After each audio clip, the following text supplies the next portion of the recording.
Hi everyone, welcome to Touch to Click.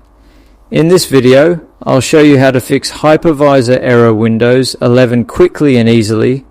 Now let's get started. Step 1. Press the Windows button and type CMD. This opens Command Prompt, a built-in tool used to run system commands and fix advanced Windows issues. Step 2. Right-click on Command Prompt and choose Run as Administrator. This gives full permissions, which are required to make system-level changes. Step 3. Copy the command from the video description and paste it into the Command Prompt window. This command helps repair or reset Hypervisor settings in Windows 11. Step 4. Press Enter to run the command. Windows will start applying the changes in the background.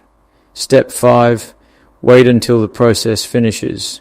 Do not close the window while it is running. Step 6. Close Command Prompt and restart your computer. Restarting allows Windows to apply the changes properly. Thanks for watching, and please subscribe to Touch to Click for more helpful videos.